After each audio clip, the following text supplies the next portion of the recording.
हर हर महादेव। ओम शिवं नमस्तुभ्यम। ओम नमः शिवाय। दोस्तों, आप श्री शिव महापुराण के कोटि रुद्र संहिता का श्रवण कर रहे हैं। सूत जी बोले, हे मुनिवरों, इस पृथ्वीलोक में दिखाई देने वाली प्रत्येक वस्तु सच्चिदानंद स्वरूप निर्विकार एवं सनातन ब्रह्म रूप है। वह अद्वितीय परमात्मा ही सगुण रूप में शिव कहलाए और दो रूपों में प्रकट हुए। वे शिव ही पुरुष रूप में शिव एवं स्त्री रूप में शक्ति नाम से प्रसिद्ध हुए। शिव शक्ति से मिलकर जो दो चेतन अर्थात प्रकृति एवं पुरुष की रचना की है, तब प्रकृति एवं पुरुष अपने माता पिता को सामने ना पाकर सोच में पड़ गए। उसी समय आकाशवाणी हुई। आकाशवाणी बोली, तुम दोनों को जगत की उत्पत्ति हेतु तपस्या करनी चाहिए, तभी सृष्टि का विस्तार होगा। वे दोनों बोले, हे स्वामी, हम कहाँ जाकर तपस्या करें? यहाँ पर तो ऐसा कोई स्थान नहीं है जहाँ तपस्या की जा सके। तब भगवान शिव ने 5 कोस लंबे चौड़े शुभ व सुंदर नगर की तुरंत रचना कर दी। वे दोनों त्रिलोकीनाथ भगवान शिव के चरणों का स्मरण करके वहाँ तपस्या करने लगे। उन्हें इस प्रकार तपस्या करते करते बहुत समय बीत गया। उनकी कठिन तपस्या के कारण उनके शरीर से पसीने की बूंदें निकली। उन श्वेत जल की बूंदों को गिरता हुआ देखकर भगवान श्री हरि विष्णु ने अपना सिर हिलाया। तभी उनके कान से एक मणि गिरी और वह स्थान मणिकर्णिका नाम से प्रसिद्ध हो गया। जब उनके शरीर से निकली जल राशि से वह नगरी बहने लगी, तब कल्याणकारी भगवान शिव ने अपने त्रिशूल की नोक पर उसे रोक लिया। तपस्या में किए गए परिश्रम से थक कर विष्णु तथा उनकी पत्नी प्रकृति वहीं उसी नगर में सो गए। तब शिव जी की प्रेरणा स्वरूप विष्णु जी की नाभि से कमल उत्पन्न हुआ। उसी कमल से ब्रह्मा जी उत्पन्न हुए। भगवान शिव की आज्ञा पाकर ब्रह्मा जी ने सृष्टि की रचना आरंभ कर दी। ब्रह्मा जी ने 50 करोड़ योजन लंबा 50 करोड़ योजन चौड़ा ब्रह्मांड रच दिया। इसमें 14 अद्भुत लोकों का भी निर्माण ब्रह्मा जी ने किया। इस प्रकार जब सर्वेश्वर शिव की आज्ञा से ब्रह्मा जी द्वारा ब्रह्मांड का निर्माण हो गया, तब भक्त वत्सल भगवान शिव के मन में विचार आया कि इस संसार के सभी प्राणी तो कर्मपाश में बंधे रहेंगे। सांसारिक मोह माया में पड़कर भला वे मुझे किस प्रकार पा सकेंगे। ऐसा सोचकर त्रिलोकीनाथ कल्याणकारी भगवान शिव ने अपने त्रिशूल से 5 कोस नगरी उतारकर ब्रह्मांड से अलग कर दी। तत्पश्चात उसमें अपने अविमुक्ति ज्योतिर्लिंग की स्थापना कर दी। यही पंचकोसी कल्याणदायिनी ज्ञानदात्री एवं मोक्षदात्री नगरी काशी कहलाई। भगवान शिव ने इस नगरी में अपने ज्योतिर्लिंग की स्थापना करने के पश्चात इसे पुनः मृत्यु लोक में त्रिशूल के माध्यम से जोड़ दिया। कहते हैं ब्रह्मा जी का एक दिन पूरा होने पर प्रलय आती है, परंतु इस काशी नगरी का नाश असंभव है, क्योंकि प्रलय के समय शिव जी इस काशी नगरी को अपने त्रिशूल पर धारण कर लेते हैं तथा सब शांत हो जाने पर काशी को पृथ्वी लोक से जोड़ देते हैं। इसलिए मुक्ति की कामना करने वालों को काशी जाना चाहिए। यहाँ के दर्शनों से हर प्रकार के पापों से मुक्ति मिल जाती है। काशी मोक्ष देने वाली नगरी के रूप में प्रसिद्ध है।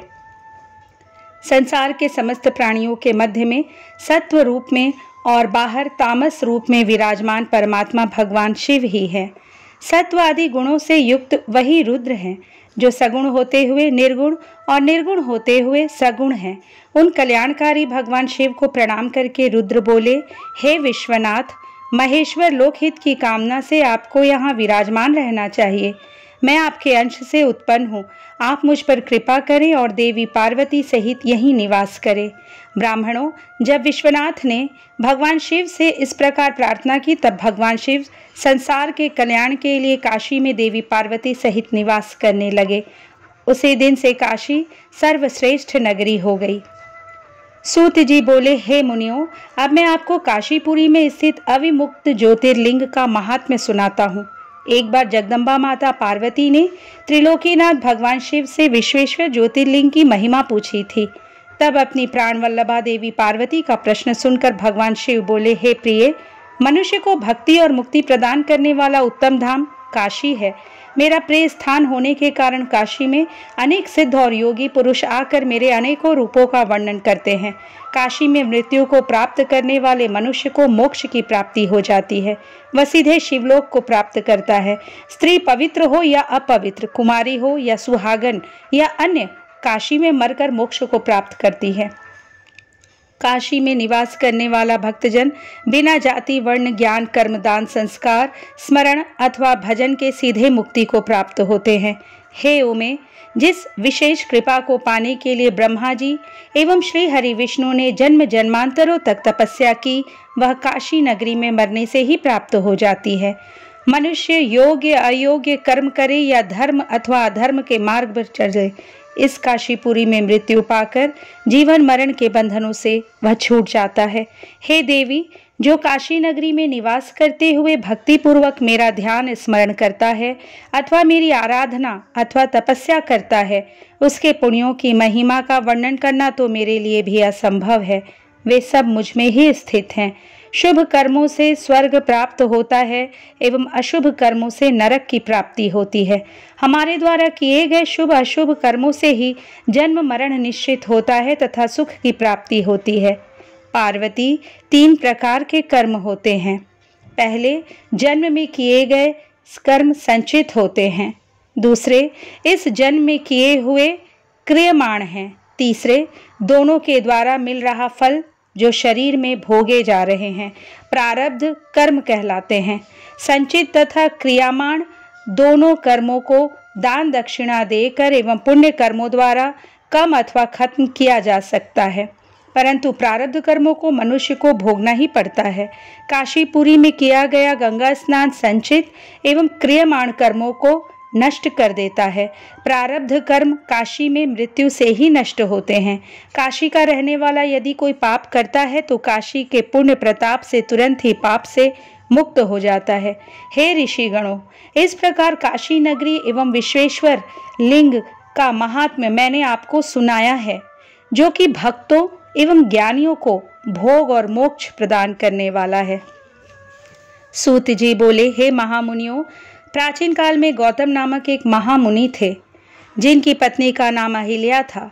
वे महामुनि गौतम दक्षिण में स्थित ब्रह्म पर्वत पर 1000 वर्षों में सिद्ध होने वाली तपस्या कर रहे थे। उस समय लगभग 100 वर्षों से वर्षा नहीं हुई थी, जिससे सूखा पड़ा हुआ था। पीने के लिए जल भी उपलब्ध नहीं था। सारे वृक्ष पौधे आदि सभी वनस्पतियां सूख चुकी थी। उस समय आए संकट से मुक्ति दिलाने हेतु बहुत से ऋषि मुनियों ने समाधि ले ली थी। तब गौतम ऋषि ने इस वर्षा के संकट को दूर करने हेतु वर्षा के देव वरुण को प्रसन्न करने हेतु उनकी तपस्या करनी आरंभ की। गौतम ऋषि ने 6 महीने तक वरुण देव की घोर तपस्या की, जिससे वरुण देवता प्रसन्न हुए और उन्होंने गौतम ऋषि को साक्षात दर्शन दिए। वरुण देव बोले, हे गौतम ऋषि, मैं आपकी उत्तम भक्ति भावना से की गई तपस्या से बहुत संतुष्ट हुआ हूँ। मांगो, क्या वर मांगना चाहते हो?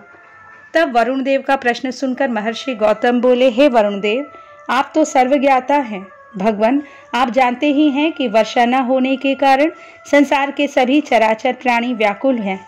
इसलिए सबकी परेशानियों एवं दुखों को दूर करने के लिए मैं चाहता हूँ कि वर्षा हो जाए। महर्षि गौतम के वर को सुनकर वरुण देव बोले कि मैं तो इस जगत के ईश्वर कल्याणकारी भगवान शिव के अधीन हूँ और उन्हीं की आज्ञा और प्रेरणा के फलस्वरूप कार्य करता हूँ, इसलिए इस वरदान को तो सर्वेश्वर शिव ही दे सकते हैं। अतः अब मुझसे कुछ और मांग ले। तब महर्षि गौतम बोले, प्रभु, आप मुझे जल दान दीजिए। इससे बड़ा और कोई पुण्य नहीं है और इसे कोई नष्ट भी नहीं कर सकता। तब गौतम जी की विनती को स्वीकार करते हुए वरुण देव बोले कि आप एक गड्ढा खोदे, मैं उसे जल से भर दूंगा और उस गड्ढे का जल कभी भी खाली नहीं होगा और इसके लिए तुम्हारा नाम भी संसार में प्रसिद्ध हो जाएगा। वरुण देव की आज्ञा मानते हुए महर्षि गौतम ने तुरंत एक हाथ लंबा और चौड़ा गड्ढा खोद दिया। तब वरुण देव ने उसे जल से भर दिया और महर्षि गौतम से बोले, हे महामुने, इस स्थान पर किए गए सभी कर्म, दान, हवन, देव पूजन, तपस्या, पितृ श्राद्ध आदि सब सफल होंगे। यह कहकर वरुण देव अंतर्धान हो गए। तब गौतम ऋषि बहुत प्रसन्न हो गए कि सबके संकटों को उन्होंने दूर कर दिया है। इसलिए कहते हैं कि संकट के समय बड़ों की शरण में जाने से दुखों से मुक्ति मिलती है। इस प्रकार महर्षि गौतम इच्छित वर पाकर खुश हो एवं स्नान आदि नित्य कर्मों से निवृत्त होकर जौ आदि अन्न पैदा करने लगे। इस जल से सींचकर उन्होंने मुरझाए हुए वृक्षों एवं पौधों को पुनः लहलहा दिया। उस स्थान को छोड़कर चले गए सभी जीव पुनः लौट आए। महर्षि गौतम की परम कृपा से यह स्थान रिद्धि सिद्धियों से युक्त एवं सभी मनुष्यों के लिए कल्याणकारी एवं सुखदायक हुआ। सूत जी बोले, हे मुनियों, एक बार की बात है, महर्षि गौतम ने अपने शिष्यों को कमंडल में जल लाने के लिए भेजा। जब शिष्य जल लेने उस गड्ढे पर गए तो उस समय वहां कुछ ऋषि पत्नियां जल भरने आई हुई थी। उन्होंने गौतम ऋषि के शिष्यों को डांट कर बिना जल दिए ही वहां से भगा दिया। आश्रम जाकर शिष्यों ने सारी बातें गुरु पत्नी देवी अहिल्या को बता दी। तब देवी अहिल्या स्वयं जल भरने गई और जल लाकर अपने पति को दिया। उस दिन से स्वयं अहिल्या ही जल लेने जाने लगी।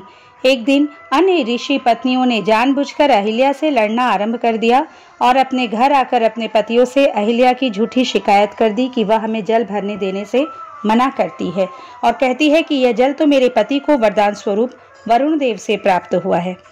अपनी पत्नियों की बातें सुनकर ऋषियों को बहुत क्रोध आया। गौतम ऋषि को सबक सिखाने के लिए अन्य ऋषियों ने गणपति की आराधना आरंभ कर दी। उनके पूजन से प्रसन्न होकर गणपति प्रकट हुए और वर देने के लिए कहने लगे। तब ऋषि बोले, हे विघ्न विनाशक गणपति, हम चाहते हैं कि गौतम ऋषि यहाँ से आश्रम छोड़कर किसी दूसरे स्थान पर चले जाए। उनके यह वचन सुनकर गणेश जी बोले, गौतम ऋषि ने तो कोई अपराध नहीं किया है, फिर आप उनका बुरा क्यों चाहते हैं? आप कोई और वरदान मांग लीजिए। परंतु जब ऋषि नहीं माने तो उनका इच्छित वरदान देकर गणेश जी वहां से अंतर्धान हो गए। गणेश जी ने अपना दिया वरदान सिद्ध करने के लिए एक गाय का रूप धारण किया और गौतम जी द्वारा लगाए गए जौ खाने उनके खेत में चली गई। जब महर्षि गौतम ने देखा कि वह गाय उनका खेत नष्ट कर रही है तो स्वयं एक तिनका हाथ में लेकर उसे बाहर निकालने लगे। उस तिनके से पीड़ित होकर गाय धरती पर गिरी और मर गई। गाय को मरा जानकर गौतम ऋषि बहुत दुखी हुए। वे अपनी पत्नी से कहने लगे कि शायद मुझसे कोई भारी भूल हो गई है, जिस कारण मेरे आराध्य भगवान शिव मुझसे नाराज हो गए हैं और मुझ पर गौ हत्या का पाप लग गया है। उसी समय वहां अन्य ऋषि भी आ गए जो गौतम ऋषि से बैर रखते थे। उन्होंने महर्षि गौतम, उनकी पत्नी और शिष्यों को भला बुरा कहकर वहां से निकल जाने को मजबूर किया, तो वे सब उस स्थान को छोड़कर वहां से चलने लगे।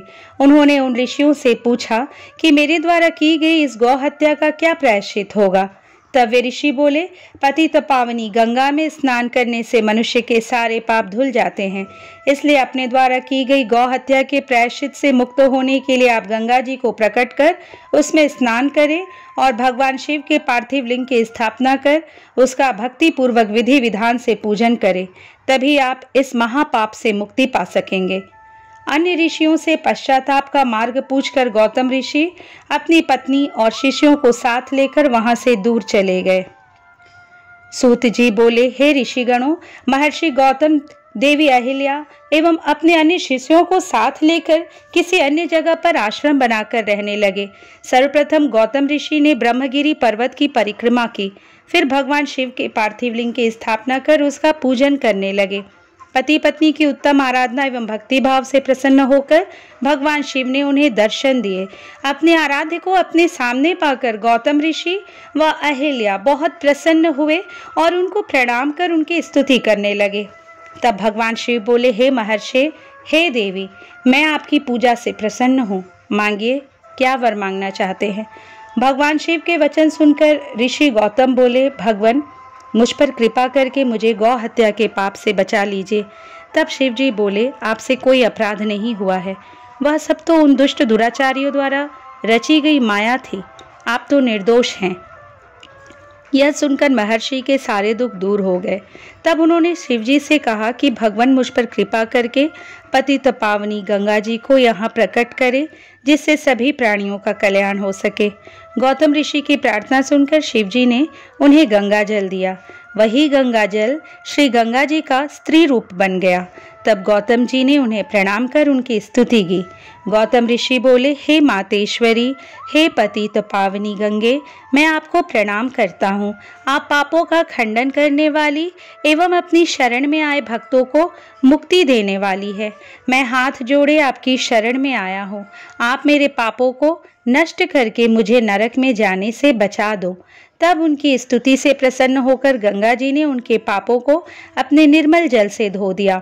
फिर वे वहां से जाने के लिए सर्वेश्वर शिव से आज्ञा मांगने लगी।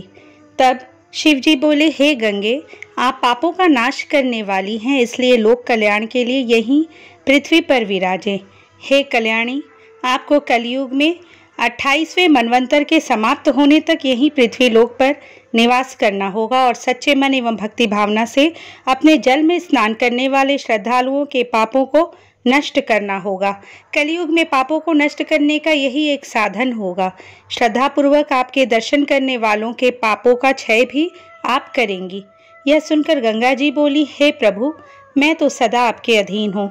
आपकी आज्ञा मेरे लिए शिरोधार्य है, परंतु मेरी आपसे यह प्रार्थना है कि आप माता पार्वती के साथ मेरे पास ही निवास करें, ताकि मैं सदा की भांति आपके पास रहूं, संसार में मेरी कीर्ति हो। तब गंगा जी के वचन सुनकर कल्याणकारी भगवान शिव बोले, हे गंगे, तुम्हारी मनोकामना मैं अवश्य पूरी करूंगा। यह कहकर भगवान शिव वहां त्र्यंबकेश्वर नाम से ज्योतिर्मय रूप में स्थित हो गए। गंगा जी वहां पर गौतम ऋषि के नाम से प्रसिद्ध होकर गौतमी गंगा कहलाई। ऋषि बोले, हे सूत जी, अब हमें यह बताइए कि गंगा जी की उत्पत्ति कहाँ से और किस प्रकार हुई, तथा यह भी कि जिन ऋषियों ने गौतम ऋषि को छल कपट से उनको आश्रम से दूर भेज दिया था, उनका क्या हुआ। जब गौतम ऋषि को इस बात का पता चला तो उन्होंने क्या किया।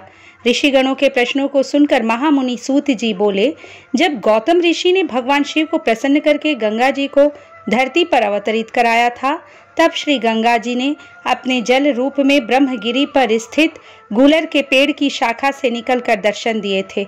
उनके दर्शन एवं आराधन के पश्चात गौतम ऋषि ने अपने शिष्यों सहित पतित पावनी गंगा में स्नान किया। जब गौतम ऋषि के परम शत्रु उन कपटी ब्राह्मणों को यह पता चली कि ऋषि गौतम ने अपनी तपस्या से गंगा जी को प्रकट कर दिया है, तो वे सब भी श्री गंगा जी के दर्शनों की चाहत लेकर वहां आए, परंतु गंगा जी उनके आते ही वहां से लुप्त हो गई।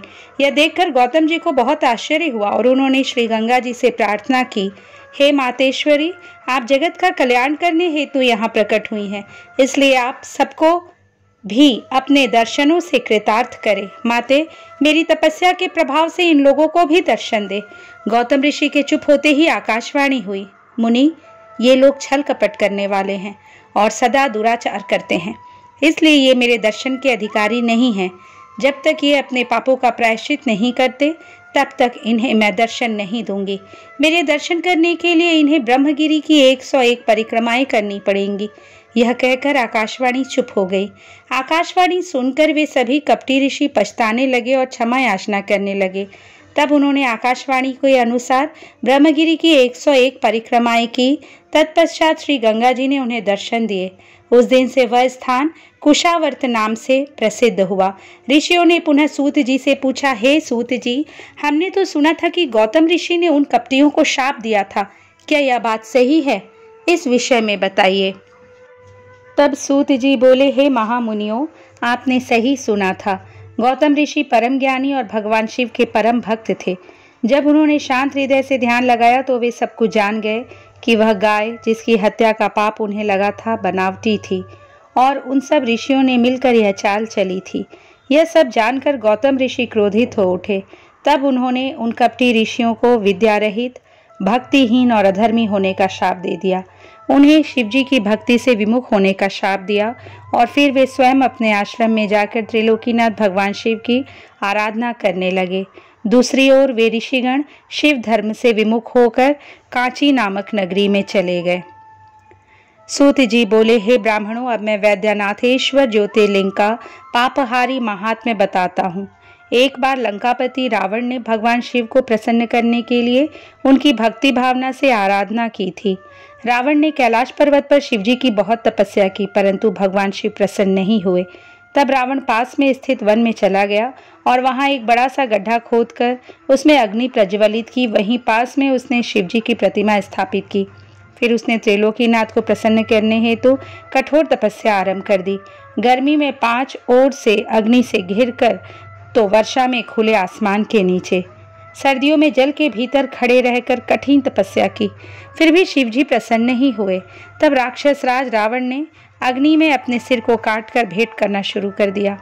इस तरह एक एक करके रावण ने अपने 9 सिर अग्नि को भेंट कर दिए, परंतु जब 10वीं बार रावण अपना सिर चढ़ाने को उन्मुख हुआ तो शिवजी प्रकट हो गए। शिवजी के साक्षात दर्शन पाकर रावण बहुत प्रसन्न हुआ और उनकी अनेकों प्रकार से स्तुति करने लगा। तब शिवजी बोले, हे राक्षस राज, मांगो, क्या मांगना चाहते हो? राक्षस राज रावण बोला, हे देवादिदेव महादेव जी, मैं आपको नमस्कार करता हूँ। भगवान, यदि आप मेरी तपस्या से संतुष्ट हुए हैं तो मुझ पर कृपा कर मेरे साथ लंका चलकर रहें और मेरे आतिथ्य को स्वीकार करें। प्रभु, मैं आपकी शरण में आया हूँ, कृपा कर मेरे मनोरथों को पूर्ण कीजिए। रावण के वचन सुनकर शिवजी आश्चर्य में पड़ गए। तब उन्होंने सर्वप्रथम रावण को पूर्व की भांति निरोग किया और उसे अतुल बल प्रदान किया। तत्पश्चात उन्होंने रावण को अपना ज्योतिर्मय लिंग प्रदान किया और कहा कि मैं इस शिवलिंग में ज्योतिर्मय रूप में स्थित हूँ, इसलिए तुम इसे अपने स्थान पर ले जाओ। पर एक बात का ध्यान रखना कि इसे रास्ते में कहीं भी भूमि पर न रखना, अन्यथा तुम इसे आगे नहीं ले जा सकोगे और वहीं पर स्थित हो जाएगा। तब भगवान शिव का आशीर्वाद एवं शिवलिंग लेकर राक्षस राज रावण वहां से अपने घर लंका की ओर चल दिया। रास्ते में शिवजी की माया से रावण को लघुशंका की इच्छा हुई और वह शिवलिंग एक ग्वाले को पकड़ा कर चला गया। ग्वाले ने थोड़ी देर तक तो वह शिवलिंग पकड़े रखा, परंतु अधिक भारी होने के कारण उसने लिंग को जमीन पर रख दिया।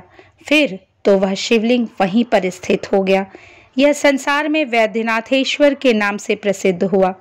इसके दर्शनों से सभी अभिष्ट कार्यों की सिद्धि होती है, वह पापों का नाश होता है। यह सत्पुरुषों को भोग और मोक्ष देने वाला है। जब रावण को वापस आने पर यह ज्ञात हुआ कि शिवलिंग वहीं स्थित हो गया है तो वह दर्शन के पश्चात लंका लौट गया। लंका पहुंचकर रावण ने शिवजी से वर प्राप्ति की सभी बातें अपनी प्रिया मंदोदरी को बताई। उधर जब देवताओं को ज्ञात हुआ कि भगवान शिव के ज्योतिर्मय लिंग की स्थापना हो गई है तो सब ने वहां आकर विधिवत शिवलिंग का दर्शन व पूजन किया, परंतु रावण के वरदान प्राप्ति के विषय में सुनकर देवता घबरा उठे। तब उन्होंने देवर्षि नारद को लंकापति के पास भेजा। नारद जी रावण के पास गए और बोले, हे राक्षस राज, आपको भगवान शिव ने बलशाली होने का वर प्रदान किया है, परंतु आपने अपने बल की परीक्षा तो की ही नहीं, इसलिए आपको कैलाश पर्वत को ही हिलाकर अपने बल व पराक्रम की परीक्षा करनी चाहिए। तब रावण कैलाश पर्वत के निकट पहुंचकर उसे उखाड़ने की कोशिश करने लगा, जिससे कैलाश पर्वत डोलने लगा। यह देखकर शिवजी बोले कि यह पर्वत क्यों हिल रहा है। तब देवी पार्वती व्यंग करते हुए बोली, हे देव, आपके शिष्य अपने गुरु की सेवा कर रहे हैं। यह जानकर कि राक्षस राज रावण कैलाश पर्वत को हिला रहा है, महादेव जी को क्रोध आ गया। वे रावण को शाप देते हुए बोले, ए दुर्बुद्धि रावण, तो बल पाकर घमंडी हो गया है और मेरे ही निवास स्थान पर अपने बल का प्रयोग कर रहा है। मैं तुझे शाप देता हूँ कि तेरा घमंड नष्ट हो जाएगा और तेरी इन भुजाओं को काटने वाला पुरुष शीघ्र ही प्रकट होगा। यह सुनकर रावण को कोई दुख नहीं हुआ और वह प्रसन्न मन से लंका लौट आया। उसने मन ही मन त्रिलोक को अपने वश में करने की प्रतिज्ञा कर ली। मैंने आपको वैद्यनाथेश्वर नामक शिवलिंग का महात्म्य सुनाया, जो कि मनुष्य के समस्त पापों का नाश करने वाला तथा शिवलोक की प्राप्ति कराने वाला है। सूत जी बोले, हे ब्राह्मणों, प्राचीन समय में एक राक्षस था, उसका नाम दारुक तथा उसकी पत्नी का नाम दारुका था। वे दोनों पश्चिम में स्थित सुंदर वन में रहा करते थे, जो कि समुद्र से बहुत नजदीक था। वह वन 64 कोस लंबा और चौड़ा था। वहां के रहने वाले मनुष्य उन दोनों राक्षस राक्षसी के अत्याचारों से बहुत दुखी रहते थे। एक दिन वे सभी ऋषि ओर्व के पास पहुंचे और उन्हें अपना दुख सुनाया तथा प्रार्थना की, हम आपकी शरण में आए हैं, हमारी रक्षा कीजिए। तब उनकी प्रार्थना सुनकर ऋषि ओर्व बोले, आप लोग इस प्रकार चिंतित न हो, अधर्मियों का नाश अवश्य ही होता है। उन्हें धैर्य देकर ऋषि ने वहां से भेज दिया। फिर स्वयं तपस्या करने लगे ताकि संसार का कल्याण हो। उधर दानवों से तंग आकर देवताओं ने उन पर आक्रमण कर दिया। देवताओं और दानवों के बीच बड़ा भयानक युद्ध होने लगा। हजारों राक्षसों को देवताओं ने अपने प्रहारों से मार गिराया। राक्षसों को इस प्रकार प्रताड़ित होता देखकर दारुका को अपना वर याद आ गया। उसने राक्षसों से कहा कि आप लोग इस प्रकार भयभीत ना हो, मैं आपका भय अवश्य ही दूर करूंगी। यह कहकर दारुका ने राक्षसों की उस नगरी को उठाकर समुद्र के मध्य में स्थित कर दिया। अब सारे राक्षसों को भय से मुक्ति मिल गई। एक दिन दारुका घूमती हुई पुनः धरती पर आ गई। तब उसने देखा कि एक डोंगी में बहुत से मनुष्य बैठकर समुद्र की ओर से पृथ्वी पर आ रहे हैं। दारुका ने जाकर राक्षसों को सूचना दी कि असंख्य मनुष्य समुद्र में हैं। राक्षसों ने उन मनुष्यों को पकड़कर अपने जेल खाने में कैद कर लिया। उन मनुष्यों में एक सुप्रिय नामक बनिया भी था जो भगवान शिव का परम भक्त था। उसने कारावास में ही भगवान शिव का पार्थिव लिंग स्थापित किया और उसकी विधि पूर्वक आराधना करनी आरंभ कर दी। उसे शिवजी का पूजन करते देखकर अन्य मनुष्य भी उसके साथ शिवजी की आराधना करने लगे। उन्हें भगवान शिव की पूजा करते करते काफी समय व्यतीत हो गया। राक्षस उन्हें हैरानी से देखते, पर उनकी समझ में नहीं आता था कि वे किसकी पूजा कर रहे हैं। सूत जी बोले, हे ऋषियों, एक दिन सुप्रिय को भगवान शिव का पूजन करते हुए दारुक के किसी दूत ने देख लिया और जाकर दारुक को बता दिया। यह जानकर दुष्ट दारुक जेल में गया और सुप्रिय से बोला, बनिए, सच बता कि तू किस देवता की पूजा कर रहा है, अन्यथा मैं तुम्हें मार डालूंगा। बहुत पूछने पर भी जब सुप्रिय ने कुछ नहीं बताया, तब क्रोधित होकर राक्षस राज दारुक ने उस बनिए को मारने की आज्ञा दे दी। वह परम शिव भक्त हाथ जोड़े आंखें मूंद कर अपने आराध्य भगवान शिव का ध्यान कर उनसे मन में रक्षा करने की प्रार्थना करने लगा। भक्तवत्सल भगवान शिव अपने भक्त की पुकार सुनकर तुरंत वहां प्रकट हो गए। अपने भक्त की ओर बढ़ते उन राक्षसों को देखकर भगवान शिव ने पाशुपत अस्त्र उठा लिया और उन राक्षसों का एक पल में ही नाश कर दिया। राक्षसों का नाश करने के बाद भगवान शिव बोले, हे सुप्रिय, आज से यह वन राक्षसों से मुक्त हुआ। अब तुम सदा के लिए निर्भय हो जाओ। अब इस वन में धर्म के मार्ग पर चलने वाले ब्राह्मण, क्षत्रिय, वैश्य, शूद्र आदि ही निवास करेंगे। इन्हीं के साथ मेरे परम भक्त भी इस वन की शोभा बढ़ाएंगे। उधर दूसरी ओर दारुका राक्षसी देवी पार्वती की स्तुति करने लगी। उसने देवी को प्रसन्न कर लिया और प्रार्थना की कि माते, आप मेरे वंश एवं कुल की रक्षा कीजिए। तब देवी पार्वती दारुका के वचनों को सुनकर भगवान शिव से बोली, हे नाथ, आपकी कही यह बात युग के अंत में सच हो, उससे पूर्व तामसी सृष्टि भी रहे, यह मेरा विचार है। भगवान, मेरी बात को पूरा करिए। दारुका मेरी ही शक्ति है, इसलिए उसकी रक्षा करना मेरा धर्म है। यहाँ पर दारुका का ही राज्य होगा। देवी पार्वती के इन वचनों को सुनकर भगवान शिव बोले, हे प्रिय, आपकी इच्छा अवश्य ही पूरी होगी, परंतु अपने भक्तों की रक्षा के लिए मैं यहीं पर स्थित रहूंगा, ताकि कोई भी उनकी जाति और धर्म के विरुद्ध कोई आचरण ना कर सके। जो मनुष्य धर्म के मार्ग का अनुसरण करते हुए भक्ति भावना के साथ प्रेम पूर्वक मेरा दर्शन करेगा, वह चक्रवर्ती राजा हो जाएगा। कलियुग के अंत में और सतयुग के आरंभ में महासेन का पुत्र वीरसेन राजाओं का भी राजा होगा, और जब वह यहाँ आकर मेरे दर्शन करेगा तो वह चक्रवर्ती सम्राट बन जाएगा। यह कहकर भगवान शिव और देवी पार्वती वहाँ ज्योतिर्मय रूप में पार्थिव लिंग में स्थित हो गए। त्रिलोकीनाथ भगवान शिव नागेश्वर नाम से व देवी पार्वती नागेश्वरी नाम से प्रसिद्ध हुई। भगवान शिव पार्वती अनेक प्रकार की लीलाएं करते हुए वहां स्थित हो गए। यह नागेश्वर ज्योतिर्लिंग तीनों लोकों का कल्याण करने वाला एवं सभी कामनाओं को पूर्ण करने वाला है। नागेश्वर ज्योतिर्लिंग के प्रादुर्भाव की कथा सुनने या पढ़ने से महापातकों का नाश होता है। कथा संपूर्ण मनोरथों को पूर्ण करने वाली है। सूत जी बोले, हे ऋषियों, अब मैं आपको रामेश्वर शिवलिंग की उत्पत्ति की कथा एवं महात्म्य सुनाता हूँ।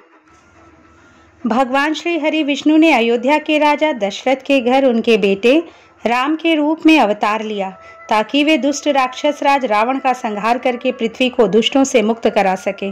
श्री राम का विवाह जनक नंदिनी देवी सीता से हुआ था। अपनी माता कैकेयी के मांगे वरदान के अनुसार वे 14 वर्षों के लिए वनवास गए। एक दिन जब श्री राम व लक्ष्मण कुटिया से बाहर गए, तब रावण ने सीता का हरण कर लिया और उन्हें लंका ले गया। श्री राम अपनी पत्नी की खोज करते हुए अपने भाई लक्ष्मण के साथ किष्किंधा पहुंचे। वहीं पर उनकी मित्रता सुग्रीव से हुई, जिसे उसके भाई बाली ने राज्य से निकाल दिया था। तब श्री राम ने उसकी सहायता की। श्री राम ने बाली को मारकर सुग्रीव को किष्किंधा का राजा बना दिया। सुग्रीव ने श्री राम की पत्नी देवी सीता की खोज के लिए अपनी वानर सेना को चारों ओर तलाश करने के लिए भेजा। वानरों में श्रेष्ठ हनुमान ने माता सीता को लंका में ढूंढ लिया और श्री राम का संदेश उन तक पहुंचाया। जब श्री राम को ज्ञात हुआ कि उनकी पत्नी का हरण लंकाधिपति रावण ने किया है तो उन्होंने वानर सेना के साथ लंका की ओर प्रस्थान किया। जब उनकी सेना दक्षिणी छोर पर समुद्र के किनारे पहुंची तो उन्हें चिंता हुई कि सेना इस अथाह सागर को कैसे पार करेगी। वे इसी सोच में डूब गए। श्री राम को प्यास लगी और उन्होंने पानी मांगा। जब वानर उनके लिए पानी लेकर आए तब उन्हें स्मरण हुआ कि आज उन्होंने अपने आराध्य का दर्शन व पूजन तो किया ही नहीं। तब श्री राम ने जल नहीं पिया और भगवान शिव का पार्थिव लिंग स्थापित करके उसका विधि पूर्वक 16 उपचारों से पूजन किया और भक्ति भाव से हाथ जोड़कर प्रार्थना की। श्री राम बोले, हे देवाधिदेव त्रिलोकीनाथ भक्तवत्सल भगवान शिव, मेरी सहायता कीजिए। आपके सहयोग के बिना मेरा कार्य पूर्ण नहीं हो सकता है। मैं आपकी शरण में आया हूँ, मुझ पर अपनी कृपा दृष्टि कीजिए। इस प्रकार प्रार्थना करके राम जी अपने आराध्य की स्तुति में निमग्न हो गए। तब भगवान शिव ने प्रसन्न होकर दर्शन दिए और बोले, हे राम, तुम्हारा कल्याण हो, वर मांगो। अपने सामने साक्षात त्रिलोकीनाथ शिव को पाकर श्री राम अत्यंत हर्षित हुए और हाथ जोड़कर उनको प्रणाम करते हुए स्तुति करने लगे।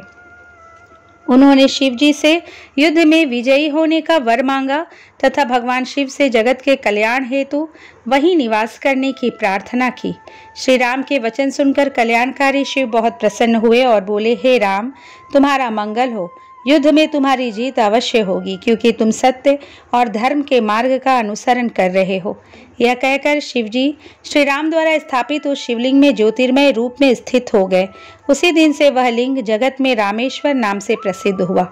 इसी शिवलिंग के पूजन के फल के रूप में श्री राम की सेना को समुद्र पार करने का मार्ग मिल गया और वह युद्ध में विजयी हुए। श्री राम ने रावण एवं अन्य राक्षसों का संहार किया और अपनी पत्नी सीता को मुक्त कराया। यह रामेश्वर ज्योतिर्लिंग भक्तों को भोग और मोक्ष प्रदान करने वाला है। इस शिवलिंग को गंगा जल से स्नान कराने से मोक्ष की प्राप्ति होती है और मनुष्य जीवन मरण के बंधनों से मुक्त हो जाता है।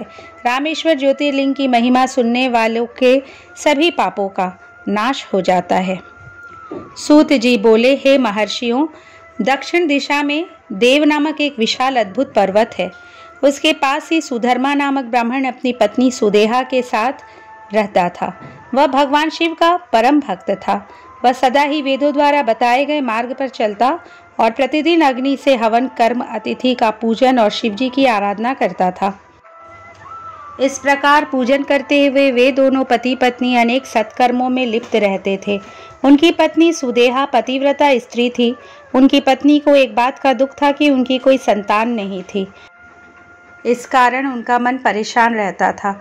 जब भी सुदेहा अपने पति से इस विषय में कहती तो वह उन्हें समझाते कि पुत्र प्राप्ति से क्या लाभ है। आजकल सभी रिश्ते नाते स्वार्थी हो गए हैं, परंतु फिर भी वे सदा दुखी रहती थी। एक दिन की बात है, सुदेहा अपनी सखियों के साथ पानी भरने गई थी। वहीं पर उनका परस्पर झगड़ा हो गया और तब उनकी सहेलियों ने उसे बांझ कहकर अपमानित करना शुरू कर दिया। वे बोली, तू बांझ होकर इतना घमंड क्यों करती है? तेरा सारा धन तो राजा के पास ही चला जाएगा, क्योंकि तेरा कोई पुत्र तो है ही नहीं। दुखी मन से सुदेहा घर लौट आई। उसने सारी बातें अपने पति को बताई।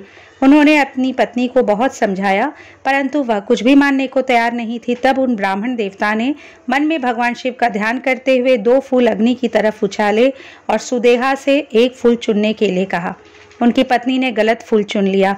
उन्होंने अपनी पत्नी को समझाया, तुम्हारे भाग्य में पुत्र नहीं है, इसलिए अब अपनी इच्छा त्याग दो और शिवजी के पूजन में लग जाओ। अपने पति सुधर्मा की बातों का सुदेहा पर कोई प्रभाव नहीं पड़ा और वह उनसे इस प्रकार बोली, हे प्राणनाथ, यदि आपको मेरे गर्भ से पुत्र प्राप्त नहीं हो सकता तो आप दूसरा विवाह कर लीजिए। परंतु सुधर्मा ने विवाह से इनकार कर दिया। तब सुदेहा अपनी छोटी बहन घुष्मा को अपने घर ले आई और अपने पति से प्रार्थना करने लगी कि वे उससे विवाह कर ले। सुधर्मा ने उसे समझाते हुए कहा, यदि मैंने इससे विवाह कर लिया और इससे पुत्र हो भी गया तो भी तुम दोनों बहनें सौतन बन जाने पर एक दूसरे का विरोध करोगी और मेरे घर में झगड़ा होता रहेगा। तब सुदेहा बोली, हे प्राणनाथ, भला मैं अपनी बहन का विरोध क्यों करूंगी? आप चिंता त्याग दे और घुष्मा से विवाह कर ले। अपनी पत्नी की प्रार्थना मानकर सुधर्मा ने घुष्मा से विवाह कर लिया। विवाह के पश्चात सुधर्मा ने सुदेहा और घुष्मा से मिलजुल कर रहने एवं आपस में एक दूसरे की बात मानने के लिए कहा। फिर घुष्मा अपने पति सुधर्मा के साथ प्रतिदिन 101 शिव पार्थिव लिंगों का षोडशोपचार से पूजन करके तालाब में उनका विसर्जन कर देती। इस प्रकार जब उसने 1 लाख पार्थिव लिंगों का पूजन पूर्ण कर लिया तो शिवजी की कृपा से उसे परम सुंदर गुणवान पुत्र की प्राप्ति हुई।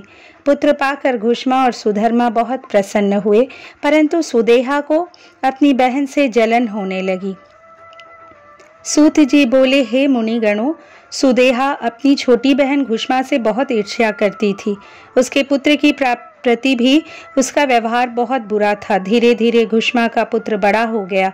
उसे विवाह योग्य जानकर ब्राह्मण सुधर्मा ने उसका विवाह एक योग्य कन्या से करा दिया। इससे सुदेहा की ईर्ष्या और अधिक बढ़ गई। उसने निश्चय किया कि जब तक घुष्मा के पुत्र की मृत्यु न होगी तब तक मेरा दुख कम नहीं होगा। अपनी खोई प्रतिष्ठा और घुष्मा को सबक सिखाने का निश्चय सुदेहा ने कर लिया। एक रात सब प्राणियों के सो जाने के बाद सुदेहा ने घुष्मा के सोते हुए पुत्र की हत्या कर दी। फिर उसके छोटे छोटे टुकड़े करके उसी तालाब में बहा आई जहां घुष्मा प्रतिदिन शिव के पार्थिव लिंगों का पूजन के उपरांत विसर्जन करती थी। घर आकर सुदेहा आराम से सो गई। प्रातःकाल उठकर सुधर्मा भगवान शिव का पूजन करने चले गए। सुदेहा और घुष्मा भी अपने अपने काम में लग गई। जब घुष्मा के पुत्रवधू ने अपने पति की चारपाई पर खून और शरीर के अंगों के टुकड़े देखे तो वह अत्यंत व्याकुल हो गई और उसने अपनी सास को सूचित किया। वहां का दृश्य देखकर वह फौरन समझ गई कि किसी ने उसके पुत्र की हत्या कर दी है। यह जानकर घुष्मा जोर जोर से रोने लगी। सुदेहा भी उनकी देखा देखी आंसू बहाने लगी, परंतु मन में वह अपनी सौत के दुख से बहुत प्रसन्न थी। कुछ देर पश्चात सुधर्मा शिवजी के पूजन से वापस लौटे तो उन्हें सब बातें पता चली। सुधर्मा घुष्मा से बोले, देवी, इस तरह से रोना छोड़ दो। अपने दुख को दूर करके अपना कार्य पूरा करो। भगवान शिव ने ही हमें कृपा करके पुत्र प्रदान किया था और वही उसकी रक्षा करेंगे। इसलिए तुम रोना छोड़ो और अपना नित्य कर्म करो।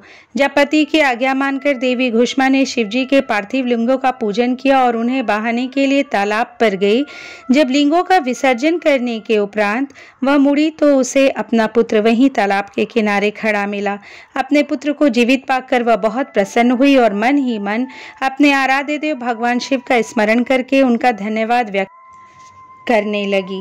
उसी समय भगवान शिव वहां प्रकट हो गए और बोले, देवी घुष्मा, तुम्हारी आराधना से मैं प्रसन्न हूँ। मांगो, क्या वर मांगना चाहती हो? तुम्हारी बहन सुदेहा ने ही तुम्हारे पुत्र की हत्या की थी, परंतु मैंने इसे पुनर्जीवित कर दिया है। मैं तुम्हारी सौत को उसकी करनी का दंड अवश्य दूंगा।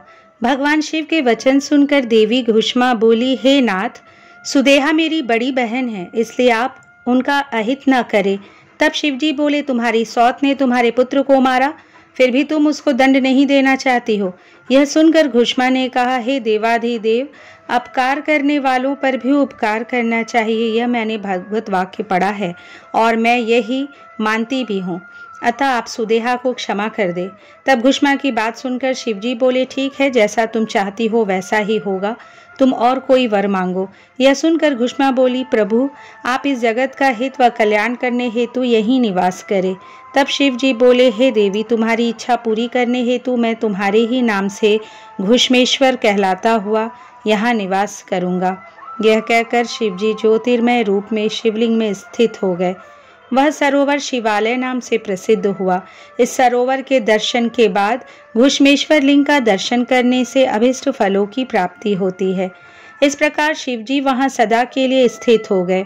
उधर सुधर्मा भी सुदेहा के साथ वहां आ पहुंचे और उन्हें सारी बातें ज्ञात हो गई। सुदेहा अपनी करनी पर बहुत लज्जित हुई और उसने सबसे क्षमा याचना की। उसके मन का मैल धुल गया। तत्पश्चात उन सब ने मिलकर शिवलिंग की 101 परिक्रमा की और उसके बाद सुखपूर्वक घर को चले गए। हे मुनियों, इस प्रकार मैंने आपको 12 शिव ज्योतिर्लिंगों की कथा एवं महात्म्य सुनाया। जो प्राणी भक्ति भावना से इसे सुनता अथवा पढ़ता है वह सब पापों से मुक्त हो जाता है और उसे भोग और मोक्ष की प्राप्ति होती है।